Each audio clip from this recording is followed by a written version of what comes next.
What's going on, YouTube? Block Buzz TV. I'm y'all boy Smitty, and I know y'all want to know what's the buzz on the block today. Today's buzz is YNW Melly, man. Today, a dude by the name of Travion Glass took the stand against YNW Melly today, and I know y'all like, who the hell is that? Travion Glass is the beat maker of Sack Chaser. He was there that night at the studio, and when they was all leaving the studio, he was caught on surveillance getting into the maroon truck that was parked on the side of the truck Melly and them got in. I'm going to show y'all a picture of that now. At the bottom, y'all see Melly, and at the top right side, y'all see Snitch Glass. All right? So now I'm thinking to myself like, man, this is the state moment.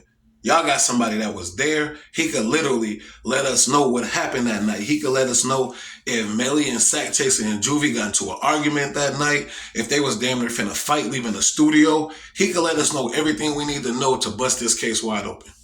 And he did just the opposite. Now, before I get on the state's ass, I'm going to try to say a few positives that did come out of this for the state. And it was three things. One is Melly was kind of inconsiderate and really didn't care that his friends was dead, because when they got the news that their homeboys were shot up in the hospital, when this Travion Glass dude got to the hospital, Melly wasn't there.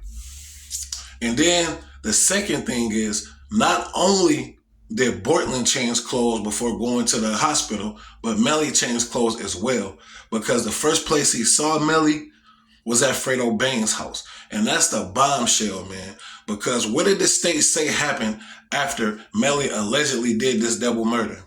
They said he texted Fredo Bangs and said, come get me. And when he made that text, it hit a cell phone tower that was in the area of that crime scene. So on that note, it was big for the state, but that's still kind of hearsay, because they didn't find that phone on Melly. They found that phone on track. So here go the state trying to cover their tail. They said while he was at Fredo Bang's house, this Travion Glass dude witnessed Melly leave the house 2 separate times. And now the state's trying to say one of those 2 times, he could have gave Track the phone and the murder weapon. All right? Now, why was this a huge win for Melly? I'm going to tell y'all why. One, they destroyed this dude's credibility. They destroyed it.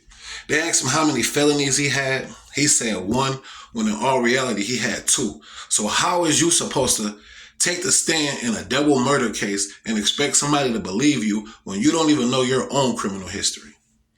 2, they shed light on him smoking weed. They say he smoked at least 3 blunts a day, and that could have clouded his memory.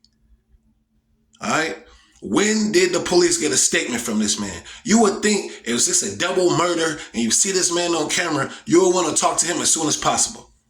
They waited 4 months before they got a statement from this dude. And when Melly's defense team asked him how long did it take for them to get a statement, he said a couple days. When in all reality, it was 4 months. So they destroyed his credibility. And then the biggest thing that they did to destroy his credibility was, in his statement, he wrote, in 2019, when they took the original police report from him, he said, I was woke up by my homeboy Drew. He said, come on, we got to go to the hospital. But in 2023, today in the courtroom, he said, I woke up to a bunch of phone calls. They pointed out 3 different times when he changed what he said on his original statement versus what he said in court today.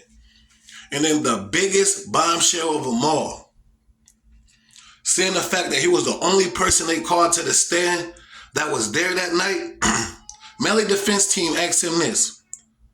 Was Melly, Juvie, and Sack Chaser arguing on their way to the car? He said no. Then he asked, was Melly, Juvie, and Sack Chaser arguing in the studio that night? He said no. If they wasn't arguing, why would he just kill them out of the blue? Block Buzz TV, y'all get in the comment section and let me know what y'all think. I'm out.